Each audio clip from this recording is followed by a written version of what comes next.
안녕하십니까. 조갑제TV 시청자 여러분, 저는 조갑제닷컴의 조셉별입니다. 지금 시각은 2021년 9월 17일 오후 4시를 가리키고 있습니다. 조국 일가에 대한 검찰 수사는 과잉 수사였다. 가족 전체를 도륙하는 수사는 없다. 자, 이 발언은 여권 인사의 발언이 아닙니다. 바로 국민의힘 홍준표 의원이 한 발언입니다. 어제 국민의힘 대선 후보 경선 토론회에서 나왔던 이 홍준표 의원의 발언을 두고 오늘 하루 종일 시끄러웠습니다. 어제 하태경 의원이 홍준표 의원에게 질문하는 과정에서 이런 답변이 나왔죠. 자, 사실 홍 의원은 지난 7월에도 자신의 SNS에 이렇게 적은 바 있습니다. 가족 공동체 범죄도 대표자만 구속해야지 가족 전체를 도륙하는 것은 잔인한 수사다라고 썼습니다. 자, 그래서 어제 그 토론회 답변 과정에서도 계속 검찰 수사가 과잉 수사였다, 가족이 도륙당했다라는 표현을 그대로 썼습니다. 그러면서 홍 후보는 또 이렇게 얘기를 했었는데요. 가족이 연루된 범죄는 대개 가족을 대표하는 사람만 구속하고 나머지는 불구속하거나 불입건하는 것이 제가 검사를 할 때 관례였다. 조국을 압박하기 위해서 부인, 동생, 사촌을 줄줄이 구속하고 딸까지 문제 삼은 것이다. 자, 이런 발언을 했습니다. 자, 홍 의원의 이런 발언을 두고 오늘 많은 비판과 조롱이 쏟아졌습니다. 조국 수호가 아니라 조국 수홍이냐? 무슨 1가구 1주택도 아니고 1가구 1범죄냐? 그리고 어제 하태경 의원도 토론회에서 그 답변을 듣고 이렇게 얘기를 했었죠. 이게 무슨 조선시대 경국대전에 나올 법한 법제식도 아니고, 아니 개인이 자신의 범법 행위에 대한 법적 책임을 지는 것이지 무슨 가족을 대표해서 한 사람에게만 책임을 물으라고 하는 게 말이 되느냐, 이런 비판이 어제 오늘 굉장히 많았습니다. 자, 하태경 의원은 오늘도 한 라디오 방송에 출연해서 홍 후보의 발언에 대한 그 비판을 이어갔습니다. YTN 한 프로그램에 출연해서 이렇게 말했습니다.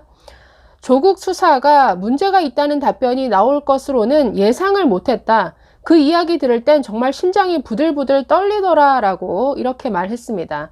그러면서 이것은 마치 검사를 공격하기 위해서 도둑놈이랑 손 잡는 것과 똑같다. 이것은 경쟁자를 공격하기 위해 공정의 가치마저 버린 것이다. 홍 후보는 조국 수사 문제가 있다, 과잉 수사다라고 답한 것에 대해서 국민들에게 정말 무릎 꿇고 사죄해야 된다라고 비판했습니다.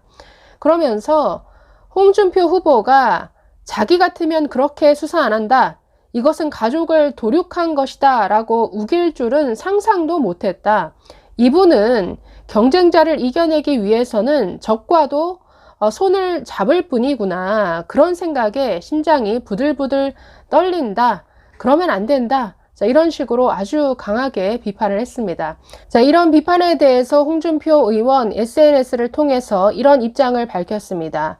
대선은 우리 편만 투표하는 것이 아니고 상대편, 중도층, 호남도 모두 투표한다. 본선도 고려해서 경선을 치를 수밖에 없다는 점을 양지해달라라고 했습니다. 글쎄요, 이것은 조국 수사에 대한 발언이 민주당 지지자들에게 잘 보이기 위한 발언이었다, 이런 자기 고백인 건가요? 자, 그러면서도 마지막에 또 이렇게 말합니다.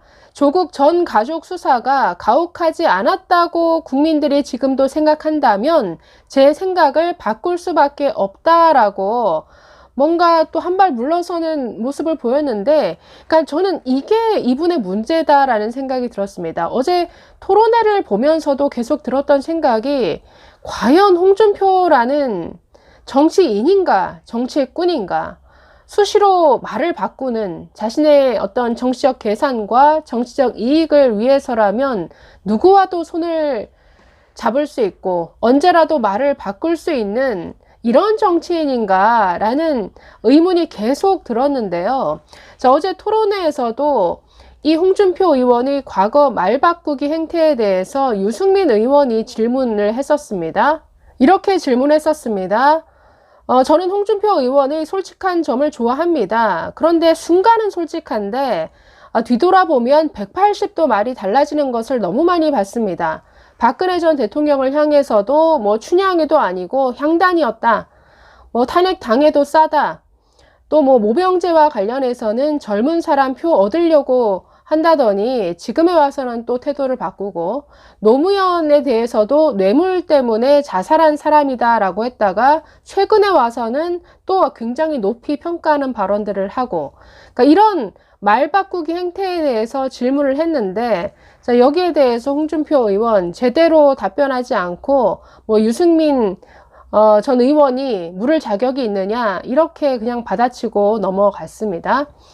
자, 어쨌든 어제 토론회를 통해서 홍준표 의원 이 조국 수사를 바라보는 생각도 문제지만 이런 말 바꾸기 행태, 과연 믿을 수 있는 정치인인가, 과연 이 사람의 정치적 소신과 철학은 무엇인가 굉장히 의문을 가지게 했습니다. 자, 홍준표 의원의 이 발언에 대해서 진중권 전 동양대 교수 자신의 페이스북에 이런 글을 남겼습니다. 이 글을 마지막으로 한번 살펴보겠습니다. 자, 홍준표 발언, 보기에 따라서는 할 수도 있는 발언이지요. 검찰이 과도한 권력을 가졌던 것은 사실이니까. 하지만 그게 사실이라 하더라도 그것은 당시에 일반적이고 보편적인 관행일 뿐, 그 과도한 검찰권이 조국 가족에게만 선택적으로 행사됐다고 볼 수는 없습니다. 외려 조국 가족은 권력의 비호와 엄호를 받고 검찰은 수사 방해와 탄압을 받는 상황이었지요. 자, 우병우는 16개 혐의 중 2개만 유죄가 인정됐습니다. 이런 경우 적어도 결과적으로 특검이 무리한 수사를 했다는 비판이 성립할 수 있습니다. 하지만 민주당과 홍준표 후보는 정작 이 명백한 사안에 대해서는 침묵합니다. 왜 그럴까요? 간단합니다. 우병우는 저쪽 편이기 때문입니다.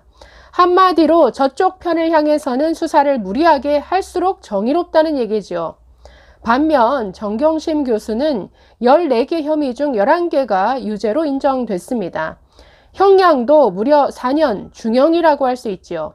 이는 당시 검찰이 무리한 수사를 벌인 게 아님을 법원에서 확인해 주었다는 얘기입니다. 그런데도 민주당에서는 이게 무리한 수사였다고 우깁니다. 왜 그럴까요? 간단합니다. 조국은 우리 편이기 때문이죠. 우리 편은 수사를 안 하거나 설렁설렁 하는 게 그들의 정의입니다. 가족 하나만 구속하면 된다고요? 비슷한 사건으로 기소되었던 교감의 예를 들어봅시다. 아빠는 물론이고 미성년자였던 쌍둥이 딸까지 기소되어 모두 실형을 선고받았습니다. 반면 조미는 성인의 공범인데다가 방송에 나와 허위 인터뷰를 하는 등 사건의 은폐와 호도에 적극 가담했습니다. 그런데도 기소조차 되지 않았습니다. 이 차별 대우의 근거는 뭘까요? 결국 권력의 유무입니다. 유권 무죄, 무권 유죄. 게다가 조국 일가 범죄는 더러 겹치지만 다 독립적 사건들입니다.